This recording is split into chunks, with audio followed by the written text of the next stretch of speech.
Hello, കഴിഞ്ഞ വീഡിയോയിൽ നമ്മൾ വിൻഡത്തൂർ സിറ്റിയും പിന്നെ ആൻറ്റിയുടെ അങ്കിളിൻ്റെയും വീട്ടിലെ വിശേഷങ്ങളൊക്കെയായിരുന്നു കണ്ടത്. ഇന്നിപ്പോൾ നമ്മൾ തിരിച്ച് ബാസിലേക്ക് പോവാണ്. അപ്പോൾ അന്ന് വൈകുന്നേരം തന്നെയാണ് നമ്മൾ തിരിച്ചു പോയത്. ഒരു 6 മണിയൊക്കെ ആയി വീട്ടിൽ നിന്ന് ഇറങ്ങിയപ്പോൾ. പക്ഷെ എന്നാലും നല്ല വെട്ടം ഉണ്ടായിരുന്നു. സ്പ്രിംഗ് ടൈം ആയത് കാരണം ഇരുട്ട് വളരെ പതുക്കെ വരുള്ളൂ. അപ്പോൾ നമ്മളിപ്പോൾ പോകുന്നത് റൈൻഫോൾ കാണാനാണ്. ഞങ്ങൾ പണ്ട് വന്നപ്പോൾ അവിടെ പോയിട്ടുള്ളതാണ്. പക്ഷേ ഹാരി ഒളിയും കണ്ടിട്ടില്ല. അതുകൊണ്ട് അവരെ കാണിക്കാൻ വേണ്ടിയിട്ട്. അപ്പോൾ താഴെ നമുക്ക് അതിൻ്റെ ചെറിയ ചെറിയ വ്യൂസൊക്കെ ഇപ്പോഴേ കണ്ടു തുടങ്ങും. നമ്മൾ അവിടെ എത്തിയപ്പോൾ 8 മണിയായിരുന്നു. അപ്പോൾ അവിടെ ക്ലോക്കിൽ കറക്റ്റ് 8 മണി അടിക്കുന്നുണ്ടായിരുന്നു. അത് കഴിഞ്ഞ് ഞങ്ങൾ ടിക്കറ്റ് കൗണ്ടറിൻ്റെയൊക്കെ അവിടെ പോയപ്പോൾ അതെല്ലാം ക്ലോസ്ഡ് ആയിരുന്നു. 5 ആകുമ്പോഴേക്കും ക്ലോസ്ഡ് ആവും. പക്ഷേ ദൈവാനുഗ്രഹം കൊണ്ട് അതിൻ്റെ ഡോറൊക്കെ തുറന്നിട്ടിരിക്കുകയായിരുന്നു. കാരണം എന്താണെന്ന് അറിയില്ല, മേ ബി അവർ മെയിൻ്റനൻസിന് വേണ്ടിയൊക്കെ ആയിരിക്കും. എനിവേ കുറച്ച് പേരൊക്കെ അവിടെ കാണാൻ വരുന്നുണ്ടായിരുന്നു. അപ്പോൾ ഞങ്ങളും രണ്ടും കൽപ്പിച്ച് അതിൻ്റെ ഉള്ളിലോട്ട് അങ്ങ് പോയി. എന്തായാലും ഇവിടെ വരെ വന്നല്ല, അപ്പോൾ എവിടെയെങ്കിലും നിന്ന് ജസ്റ്റ് ആ വ്യൂ ഒന്ന് കണ്ടിട്ട് പോകാമെന്ന് ഓർത്തു. അങ്ങനെ അകത്തേക്ക് കയറി കഴിഞ്ഞ് കുറച്ച് ദൂരം നടക്കണം നമുക്ക് മെയിനായിട്ടുള്ള വാട്ടർഫോളിൻ്റെ അവിടെ എത്താനായിട്ട്.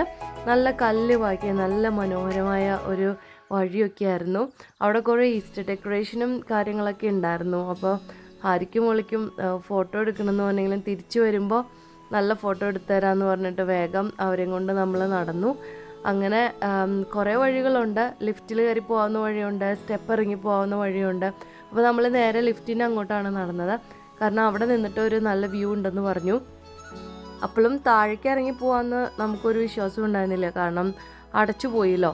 അങ്ങനെ ജസ്റ്റ് അവിടെ നിന്നപ്പോൾ നമ്മൾ അറിയാതെ ലിഫ്റ്റിൻ്റെ ബട്ടണിൽ പ്രസ് ചെയ്തു. അപ്പോൾ ഒരു അനക്കം കേട്ടു. അങ്ങനെ ലിഫ്റ്റ് മുകളിലേക്ക് വന്നു. അങ്ങനെ നമ്മൾ ലിഫ്റ്റിൻ്റെ ഉള്ളിൽ കയറാൻ പോവാണ്. ഇതാണ് ശരിക്കുള്ള റൈൻഫോൾ. പക്ഷേ വ്യൂ ഇവിടെയല്ല. ഇവിടെ ബോട്ടിംഗ് ഒക്കെ സാധാരണ ഉണ്ടാവാറുണ്ട്. നമ്മളെ ആ ഫോളിൻ്റെ അടുത്ത് വരയ്ക്കും കൊണ്ടുപോകുന്ന നല്ല ഒരു ബോട്ടിംഗ് ഒക്കെയാണ്. പക്ഷേ അതൊക്കെ 5 o'clock ആകുമ്പോഴേക്കും ക്ലോസ്ഡ് ആവും. അവിടെ ആ റെഡ് ബോട്ട് കിടക്കുന്നുണ്ട്. അപ്പോൾ കഴിഞ്ഞ വട്ടം വന്നതിൻ്റെ ഓർമ്മകളൊക്കെ ഞങ്ങളിങ്ങനെ അവിടെ നിന്ന് പറയുമായിരുന്നു. അന്ന് ഞങ്ങൾ ഒത്തിരി നേരം ഇവിടെ സ്പെൻഡ് ചെയ്തായിരുന്നു. അങ്ങനെ ലിഫ്റ്റ് ഇപ്പോൾ താഴേക്ക് ഇറങ്ങി. ഫുള്ള് ഗ്ലാസ് കൊണ്ട് ഉണ്ടാക്കിയിരിക്കുന്ന ഒരു ലിഫ്റ്റാണ്. അങ്ങനെ താഴെ ചെല്ലുമ്പം അവിടെ ഒരു ബാരിയറുണ്ട്. പക്ഷെ ആ ബാരിയറും ഓപ്പൺ ആയിരുന്നു. അപ്പോൾ നമ്മൾ അതിൽ വന്ന ഒരാളോട് ചോദിച്ചു അതിൽ പോകാമോ എന്ന്. അപ്പോൾ അയാൾ പറഞ്ഞു പോയിട്ട് വരാമെന്ന് പറഞ്ഞു. അങ്ങനെ നമ്മൾ ആ വഴി പിന്നെയും കുറേ മുന്നോട്ട് നടന്നു. നേരം പതുക്കെ ഇരുട്ടി തുടങ്ങുന്നുണ്ടായിരുന്നുള്ളൂ. അപ്പോഴും നല്ല വ്യൂ ഒക്കെ ഉണ്ടായിരുന്നു. അപ്പുറത്ത് ഒരു ബ്രിഡ്ജ് ഉണ്ട്, അതിലിങ്ങനെ ട്രെയിനുകൾ എപ്പോഴും പോയിക്കൊണ്ടിരിക്കുന്നുണ്ടായിരുന്നു. ഹാരിക്കായിരുന്നു റൈൻഫോൾ കാണാൻ ഏറ്റവും കൂടുതൽ ഇൻട്രസ്റ്റ്. അവൻ വേഗം പോകാൻ തുടങ്ങി. അതുപോലെ തന്നെ അവൻ്റെ ഫ്രണ്ട്സിനോടൊക്കെ പറഞ്ഞിട്ടാണ് വന്നത് ഫോട്ടോ ഒക്കെ എടുത്തിട്ട് വരാമെന്ന്. അപ്പോൾ അവൻ ഫോട്ടോയും വീഡിയോ ഒക്കെ എടുത്തുകൊണ്ടിരിക്കുകയായിരുന്നു. തണുപ്പ് അങ്ങനെ ഉണ്ടായിരുന്നില്ല. പക്ഷേ വാട്ടർഫോളിൻ്റെ അടുത്തായതുകൊണ്ട് ഞങ്ങൾ ജാക്കറ്റൊക്കെ ഇട്ടിട്ടായിരുന്നു പോയത്. എന്നാലും നല്ല വെതറായിരുന്നു. പിന്നെ ഇരുട്ടി തുടങ്ങുന്നതിൻ്റെ ഒരു ചെറിയൊരു പ്രോബ്ലം മാത്രമേ ഉണ്ടായിരുന്നുള്ളൂ. അപ്പുറത്തൊക്കെ നിറയെ ഹോട്ടൽസും കാര്യങ്ങളൊക്കെയാണ്. ഞങ്ങളിങ്ങനെ നിന്നപ്പോൾ അതിലൊരു ട്രെയിൻ പോകുന്നുണ്ടായിരുന്നു. എപ്പോഴും പോകുന്നുണ്ടായിരുന്നു, പക്ഷെ ആദ്യമായിട്ട് കാണുമ്പോൾ ഒരു ഇതുണ്ടാവില്ല. അതുകൊണ്ട് കുറച്ച് നേരം നോക്കി നിന്നു. നമുക്കിപ്പോൾ ഇവിടെ കയറാൻ പറ്റിയില്ലെങ്കിൽ റോഡിൻ്റെ ആ സൈഡിൽ വന്നിട്ടാണെങ്കിലും നമുക്ക് വാട്ടർഫോളിൻ്റെ വ്യൂ നമുക്ക് കാണാൻ പറ്റും. ഇതാണ് വാട്ടർഫോള്. അധികം ഹൈറ്റിൽ നിന്നല്ലെങ്കിലും വളരെ ഭംഗിയായിട്ട് പല പല തട്ടുകൾ കൂടെ ഇങ്ങനെ ഒഴുകി വരുന്ന ഒരു വാട്ടർഫോളാണ്. നല്ല ഫോഴ്സാണ്. നമുക്ക് ആ ബോട്ടിൽ കയറി അതിൻ്റെ അടുത്ത് എത്തുമ്പോഴാണ് ആ വാട്ടറിൻ്റെ ആ ഒരു സ്ട്രെങ്ത്ത് മനസ്സിലാവുന്നത്. അതുപോലെ തന്നെ അതിൻ്റെ നടുക്കായിട്ട് ഒരു പാറയിൽ കയറി നിൽക്കാവുന്ന രീതിയിൽ ഒരു ചെറിയ പോർഷനൊക്കെ ഉണ്ടാക്കി വെച്ചിട്ടുണ്ട്. അപ്പോൾ ഇവിടെയൊന്നും ആരും ഇല്ലായിരുന്നു. പിന്നെ നമ്മളവിടെ നിന്നപ്പോൾ ഒരു ഫാമിലിയൊക്കെ വന്നായിരുന്നു. അല്ലാതെ ഈ സമയത്തൊന്നും ആരും ഇങ്ങോട്ട് വരാറില്ല. അപ്പോൾ നല്ല ഭംഗിയായിട്ട് വാട്ടർഫോൾ കാണാൻ പറ്റി അടുത്ത് നിന്ന് തന്നെ.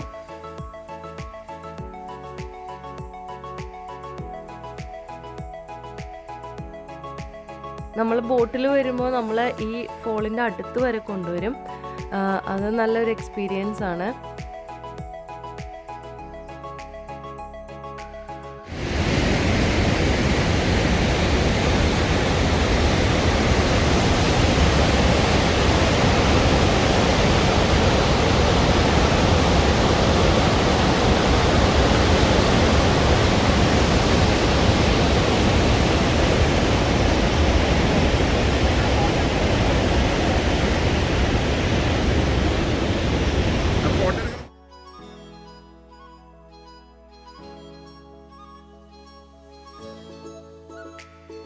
ഇത് പിന്നെ യൂറോപ്പിൽ സ്ഥിരം കാണുന്ന ഒരു കാഴ്ചയാണ്.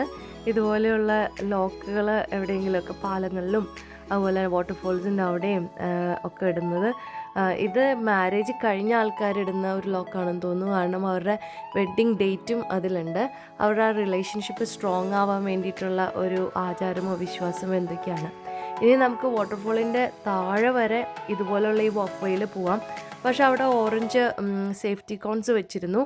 അതുകൊണ്ടും പിന്നെ അധികം ആൾക്കാരും അവിടെ ഇല്ലാത്ത കാരണം പിള്ളേരുമായിട്ട് താഴെ പോകണ്ടെന്ന് ഓർത്തിട്ട് ഞങ്ങളൊരു കുറച്ച് ദൂരം മാത്രം പോയി. അതിൻ്റെ അടി വരെ ആ വാട്ടർഫോളിൻ്റെ തൊട്ടടുത്ത് വരെ ആ വഴി കൂടെ പോയി കഴിഞ്ഞാൽ നമുക്ക് എത്താം. പക്ഷെ അത് സേഫ് അല്ലാന്ന് തോന്നിയതുകൊണ്ട് നമ്മൾ അങ്ങോട്ട് പോയില്ല. പിന്നെ പിള്ളേരും ഓക്കെ ആയിരുന്നു, അവർക്ക് വാട്ടർഫോൾ കണ്ടാൽ മതിയായിരുന്നു. അങ്ങനെ അത് കാണിച്ചു കൊടുത്തു. കുറച്ച് നേരം അവിടെ നിന്ന് ഫോട്ടോസും വീഡിയോസും ഒക്കെ എടുത്തു. അത് പിന്നെ ഒരു മസ്റ്റാണല്ലോ, നമ്മുടെ ഓരോരോ ഓർമ്മകൾ ഇങ്ങനെ സൂക്ഷിച്ചു വെക്കാൻ വേണ്ടിയിട്ട്. അങ്ങനെ നമ്മൾ തിരിച്ചു വന്നു.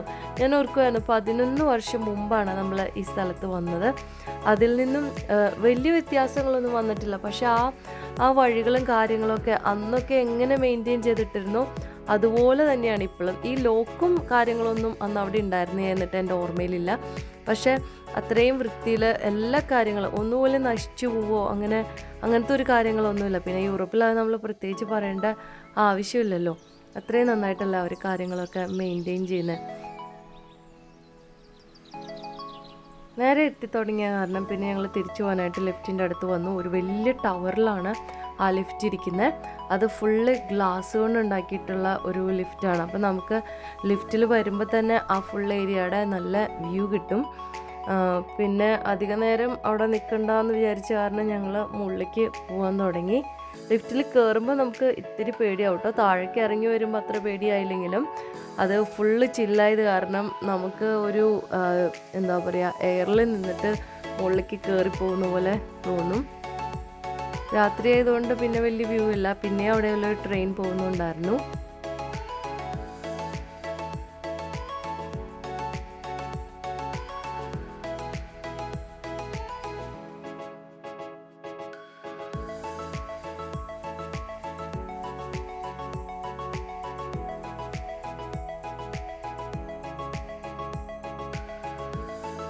പുറത്തേക്ക് എത്തിയപ്പോഴേക്കും അവിടെ ആൾക്കാരൊക്കെ പോയായിരുന്നു. 1-2 കാറുകളൊക്കെ ആ കാർ പാർക്കിൽ കിടക്കുന്നുണ്ടെന്നല്ലാതെ വേറെ ഒന്നുമില്ല. അവിടെ നല്ലൊരു ട്രീ നിറച്ച് പൂക്കളായിട്ടുണ്ടായിരുന്നു. നമ്മൾ നേരത്തെ പ്രോമിസ് ചെയ്ത പോലെ ആര്യനെയും ഹോളിനെയും ലിൻഡറിൻ്റെ അടുത്ത് നിന്ന് ഫോട്ടോ ഒക്കെ എടുത്തു. അവരുടെ ഒരു ഈസ്റ്റർ ബണ്ണിയൊക്കെ ഉണ്ടായിരുന്നു. ശരിക്കും ഇവിടെ വരുമ്പോൾ സാധാരണ ദിവസങ്ങളിലാണെങ്കിൽ നല്ല തിരക്കാണ്. ഇതുപോലെയൊന്നും എളുപ്പത്തിൽ അങ്ങ് കയറി വരാൻ പറ്റത്തില്ല. എപ്പോഴും നല്ല ക്യൂവും കാര്യങ്ങളൊക്കെ ആയിരിക്കും. ഇനിയിപ്പോൾ സമ്മർ ടൈമൊക്കെ ആകുമ്പോഴേക്കും പ്രത്യേകിച്ചും. ഇതിപ്പോൾ സ്പ്രിംഗ് സീസൺ ആയതുകൊണ്ടായിരിക്കാം അധികം തിരക്കൊന്നും ഇല്ലാത്തത്. പിന്നെ അവർ പൂട്ടി പോവുകയും ചെയ്തല്ലോ. അപ്പോൾ താഴെ ഉണ്ടായിരുന്നവരൊക്കെ നേരത്തെ തന്നെ കയറിപ്പോയി കാണും. നിറച്ച് ലൈറ്റിങ്ങും കാര്യങ്ങളൊക്കെ ഉണ്ട്. പിന്നെ അതൊരു ഫുൾ മൂൺ ഡേ ആയിരുന്നു. പക്ഷെ ആ ഭംഗിയൊന്നും ഈ ക്യാമറയിൽ കിട്ടത്തില്ല. അവിടെ ഇരിക്കാനായിട്ടുള്ള സീറ്റിംഗ് അറേഞ്ച്മെൻറ്റ് പോലും നമ്മുടെ പശുക്കളുടെയൊക്കെ രൂപത്തിലുള്ളതാണ്. അതൊന്നും പണ്ടുണ്ടായിരുന്നില്ല. അതൊക്കെ പുതിയ കാര്യങ്ങളാണ്. അവിടെ ഇരുന്നും കുറേ ഫോട്ടോസൊക്കെ എടുത്തായിരുന്നു. ഇരിക്കുന്നതും നിൽക്കുന്നതും ഒക്കെ ആയിട്ടുള്ള ഒത്തിരി പശുക്കളുടെയൊക്കെ രൂപങ്ങൾ അവിടെ ഉണ്ടാക്കിയിട്ടുണ്ട്.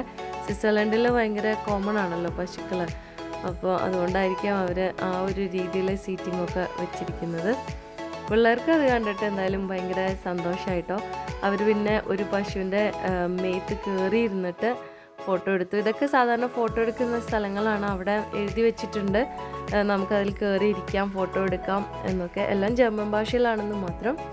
അവിടെ അതിന് വേണ്ടിയിട്ടുള്ള സ്റ്റെപ്പും കാര്യങ്ങളും ഒക്കെ ഉണ്ട്. വലിയവർക്ക് ഇരിക്കാവുന്നതും കുഞ്ഞുങ്ങൾക്ക് ഇരിക്കാവുന്നതും ഒരു പശുവൊക്കെ ഉണ്ട് അവിടെ. ശരിക്കും ഒറിജിനലായിട്ട് തോന്നുന്നല്ലേ ആ തിളക്കമില്ലായിരുന്നെങ്കിൽ. എന്തായാലും അവർക്കൊരു നല്ല എക്സ്പീരിയൻസ് ആയിരുന്നു.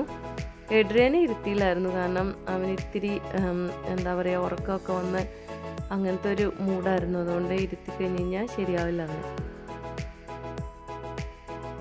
അങ്ങനെ ഫോട്ടോ എടുപ്പും കാര്യങ്ങളും കഴിഞ്ഞിട്ട് ഞങ്ങൾ കാർ പാർക്കിലേക്ക് പോയി. അപ്പോഴും നേരത്തെ കിടന്ന പോലെ കുറച്ച് കാറുകളൊക്കെ അവിടെ ഉണ്ട്. അങ്ങനെ ഫ്രീ ആയിട്ടൊരു വാട്ടർഫോൾ കണ്ട് ഞങ്ങൾ വീട്ടിലേക്ക് തിരിച്ചു പോവാണ്. നേരത്തെ കുറേ ട്രാഫിക് ബ്ലോക്ക് ഉണ്ടായിരുന്നു. ഇപ്പോൾ ഏകദേശം വണ്ടികളൊക്കെ മൂവ് ചെയ്ത് തുടങ്ങി. ഇതുപോലെ ഒരു ടണലിൽ കൂടെ കുറേ നേരം നമ്മൾ പോയിക്കൊണ്ടിരിക്കുകയായിരുന്നു. അപ്പോൾ ജസ്റ്റ് ഒന്ന് വെറുതെ ഒരു വീഡിയോ എടുത്ത് നോക്കിയതാണ്. അപ്പോൾ ഇനി നാളെ കാണാം കേട്ടോ. Thank you.